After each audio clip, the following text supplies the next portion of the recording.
Is this thing on? Welcome back to Big Mouth, and fancy seeing you here in June. I'm very welcome, my friends, and especially my enemies. Come in, sit down, no touching. I don't do the touching. And welcome back to Big Mouth, and you can keep this or any other conversation I ignite constructively over on my Twitter at Movies TV Mad, and welcome to Thursday's edition of the dceu Daily and the explosive aftermath of the Ben Affleck New York Times interview goes on. But unfortunately, some people in the Release the Snyder Cut movement just don't get it. Snake, Jeff Johns.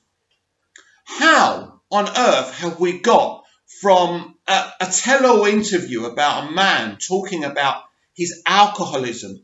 Jesus Christ, he was talking about his father being an alcoholic, his grandmother or grandfather shooting him or herself. I can't actually remember. He was talking about his tragic life.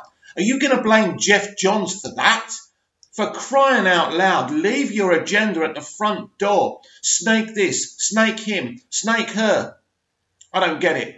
I really don't get it. And it really isn't helping what we want, which is to see Zack Snyder's version of the Justice League movie released, and, just as important, David Ayer's version of the Suicide Squad movie. So I don't really know what we gain by calling people snakes. This is toxicity at its very highest, and I don't like it. It isn't great. And then I see another member of the Release the Snyder Cut campaign talking, being really vile about another member. And really, this just isn't helping, guys and girls. This is not how we get what we want. This is not how we get justice for Zack Snyder and David Ayer equally. We have to be more positive. We have to be more intelligent. And I just don't get it. But I want to talking about Ben Affleck. Let's be a bit positive. Let's go back in time. Well, let's go to an alternate universe where it's actually Ben Affleck's the Batman being made rather than Matt Reeves. And I'm looking forward to Matt Reeves the Batman. Let's get that clear. I am never going to be on that agenda train. I got off that agenda train. Well, actually, I never got on it. So let's just think about this. Now, Jay Oliver said the script for Ben Affleck's The Batman was one of the best Batman script he ever read. Now, Jay's read a lot of Batman scripts because he's read the animated ones, he's read the live-action ones, so he knows what he's talking about. There was no doubt in my mind, even back in the day when I was told that Ben Affleck was being tapped for Man of Steel, what Christopher Nolan wanted when he went after him for that film. He wanted Ben Affleck to be his Zack Snyder. He was his he went to Ben Affleck before he went to Zack Snyder. Let's be clear here. So he wanted Ben to direct Man of Steel, to direct Batman v Superman, and to do his own Batman movie. And of course, Ben is a massive Batman fan, and actually under his house he's got his own Batcave, right? So we know he's a massive Batman fanboy. So this was a big deal for Ben. So, and I actually added him on Twitter. I said, never regret doing Batman versus Superman. You did a great job. You were a great Batman. And some people say you're the greatest. I mean, I have a bias towards Christian Bale, but I absolutely adore Ben's Batman, as you all know. So basically, the idea was for Ben to play Batman, direct MOS, direct BVS, and then write, produce, direct, and starring his own Batman film. Now, before I talk about what kind of film do I think it would have been, I think we need to talk about alcoholism and the pressure on an alcoholic. I want you to close your eyes and imagine you're an alcoholic, that you have obsessive-compulsive disorder, right? Do you think you would be able to write, produce, direct, and star in a massive blockbuster for one of the biggest studios in the business? No. And this is what it meant in the interview. When he was told this is a great script, but if you go through what you go through again, you're going to just drink yourself to oblivion. I'm sure it also meant that, you've gone to this film and then you've lost your director, your man, and then all of that as well, all of it. But you can't then turn around and blame Jeff Johns and the other people at Warner Brothers for the man's alcoholism. And look, I've gone on record before. They didn't want Ben Affleck to be the DCEU's main Batman anymore. Matt Reeves came in, and I told you before, this is why he initially walked away. because it was actually Warner Brothers that insisted Ben Affleck must play Batman. Matt Reeves walked away, and it was only because Ben and Warner Brothers had a long chat that situation was solved. But the initial situation for Ben not to direct the Batman and just star in it, that wasn't Warner Brothers' decision. In fact, that devastated the people at Warner Brothers. He couldn't do it because of his alcoholism. He just couldn't do it. He was in such a fragile state, and that's why he wasn't able to direct that movie, and that's why Matt Reeves was brought along. The problem was Matt Reeves wanted to do his own thing, but Warner Brothers desperately wanted Matt Reeves. So ultimately, you can't expect the man to do a film like that, and work so hard day in, day out when he's so fragile. But anyway, let's discuss what his Batman would have been. Now, we were shown a great video tease. Of Robert Pattinson in the Batman costume, but it was Ben Affleck who started it. And it was so cool when Ben posted it on his Twitter. So we saw kind of a test footage of Deathstroke, and it was amazing. So the type of film we are really looking at is Batman and Deathstroke going for it. This is an older Batman, but this is a Batman who has now become friends with Superman. He's fought with Superman in Justice League. Forget the state of the Justice League movie. Let's just talk about it from a narrative standpoint. So this is a kind of older Batman who's not bitter anymore. He's still always going to be a little bit bitter because he's Batman, and Batman's going to always have an element of darkness, and that's good, and that's right, and that's proper. So we were going to see this, and I think this just would have been an amazing film. And Deathstroke definitely would have been the right person to do this. And I think they were always even looking and talking about a Deathstroke movie. So this direction of Zack Snyder and Ben Affleck, and as I said yesterday, it's clear to me that both Ben Affleck and Zack Snyder were running this franchise together, which is a very, very brave idea and bold idea by Christopher Nolan. And for many of us, not everyone, not the mainstream audience, but for many of us, that vision was beautiful. It was a realistic, blustering, compelling, beautiful vision that we never saw kind of completed. And I think this is why a lot of us are so angry. Don't think that I'm not angry. I just don't go for insulting people and calling them snakes and atting them and calling them snakes. I just don't think it's right. It's not, with all these, when we just look at celebrities, committing suicide and things, and the mental health problems out there. And we actually see Ben talking about his mental health problems. He's got suicide going through his family. So, we've always got to be careful how we talk. So, I think it would have been an amazing, violent, compelling, action-packed film. And I'm sad.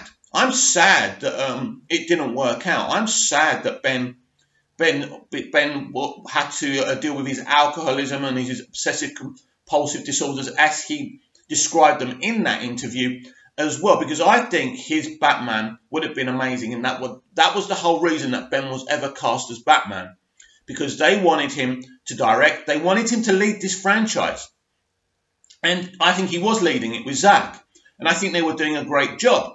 And I think John Aaron Garza did try and allude and say that Ben maybe near the end was disappointed with Zack because he didn't fight harder. But at the end of the day, I don't think that Ben was probably thinking clearly then anyway, if that's true. And I don't know if these things are true. I just go off what I hear. And there's so much bullshit and talk on the internet. You don't really know what to believe half the time. I just think we would have seen an amazing film. And I'm sorry. I am so sorry that we're never going to see that. I just think we need to calm down and just keep on hashtagging release the Ayer cut, release the Snyder cut, and maybe one day, maybe Ben can come back. I still believe that Ben's going to cameo in the Batman. I still believe that Robert Pattinson is playing a younger Batfleck. And I said this yesterday, and I wholeheartedly believe that he is involved in that film. Maybe in a very small part, maybe he's narrating the film. You never know. And this is supposed to be a film from Batman's eyes. And this could be kind of the conversations that were had, that maybe this was Matt Reeves' idea, that Ben is an older Batman narrating his story, how it began. And I think that would be amazing, and that would be interesting. And what's brilliant about that it remains in the DCEU. Now, there's other people who believe this is no way part of the DCEU. This is its own thing. It's got nothing to do with Batfleck. For me, I mean, I won't be upset if that's the case. I'll go with it. I think a lot of people will be hurt for Ben's sake, but I think there was a compromise, and I think the compromise was that Ben would still be the character he played in BVS and Justice League, but on a lesser level. And I think him being an older Batman narrating his life from when he was younger would be a very interesting thing. And we'll see if that's... Look, we'll see. But the thing is, Matt Reeves has spoken about the film being noir, and noir films normally have a lot of narration. So that will be really, really interesting. But look, we don't know. But I'm convinced and I'm confident that Ben Affleck is involved in Matt Reeves' The Batman. Now, let's go to James Gunn. Now, no new information on what James has been saying.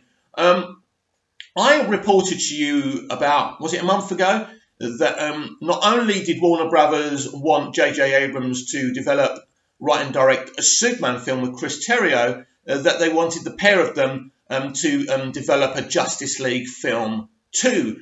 But there are new rumours, and they don't involve J.J. Abrams and Chris Terrio. They do involve James Gunn. Now, what I'm being told, and again, pinch of salt, who knows? It's the internet. People tell you stuff. Half the time I don't believe these people, but if they're juicy, exciting things, I just let you have them and get you a little bit excited. I know some of you won't be happy about this, but anyway, let's talk about it. James Gunn is being tapped, apparently, to write and direct the next Justice League movie, right? Now, what do we think about that? I think it would be absolutely amazing. Look, if we can't have Zack Snyder, and clearly we can't, I think that James Gunn is the next best thing. James Gunn is amazing. James Gunn is a very, very talented man. And Walter Hamada did the right thing bringing him on board. He's already spoken about knowing stuff, knowing the future plans. I think Justice League would be definitely something they'll look to do. And I think what's interesting about a Justice League done by James Gunn, you can initiate someone like Shazam. I mean, who knows who's going to play Superman by that time. But I do feel that they will want to make another Justice League movie. Obviously, the conversations of release the Snyder Cut start again. And where does that put the campaign for that? I just don't know. I spoke about that when I broke the news of rumours of J.J. Abrams developing a Superman film and a Justice League film. Personally, I think if you go back and watch Guardians of the Galaxy Volumes 1 and 2, even with any bias that you have towards James Gunn. First of all, James Gunn and Zack Snyder are good friends. They've worked together before. That's an interesting connection for me. But I think when you look at the Guardians films, you'll see that James is very good at putting kind of a group of actors together, developing these characters into a team and into a unit. And I think that James Gunn could make an absolutely fantastic Justice League movie. And it's something I would be very pumped for. But right now, nothing's being announced. We don't know, because Justice League is still a touchy subject around the halls of Warner Brothers. And mainly the people who were responsible for that film aren't there anymore. But I think they are looking to do something. Now, what would be the right decision now, I think, is to introduce the brand new characters that they're trying to introduce, then do a Justice League film. Don't make the same mistakes as before. Give us a Superman movie. You know, we're getting the Batman. So we're setting up a new Batman maybe for a new Justice League as well. And James Gunn is allegedly rebooting the Suicide Squad franchise, but it's basically continuing from the first Suicide Squad because he's using actors from that. I think it would be absolutely ridiculous if they kind of retcon David Ayer's Suicide Squad and really disrespectful. And they're not going to do that. They're not retconning the DCEU totally. And I know we've already spoken about what's going on with changing the timeline in Wonder Woman 84 and the Flash movie. That's happening. But it won't be on a dramatic scale, as we've discussed before. In Shazam, which was part of Walter Hamada's production kind of line, when he came on, there was a lot of Easter eggs for BVS and MOS. So they definitely want to say this thing's continuing. They're just course correcting slightly. And I think that's important as a business and to get the mainstream and to get everyone involved and to make as much money as possible and create as much buzz as possible, I think they're doing the right thing. So I would absolutely love James Gunn to write and direct the Justice League movie, and I think could happen. As I said, I was thinking J.J. Abrams a few weeks ago, but now when I think about it, yeah, if you give me a choice between J.J. Abrams, who I love by the way, and James Gunn, I just think James Gunn is more suited to making a successful Justice League film. But what do you think? Comment down below. Like, share and subscribe. Share the channel, share the video, and I'll be back tomorrow with even more DCEU Daily. See you then. I can't wait.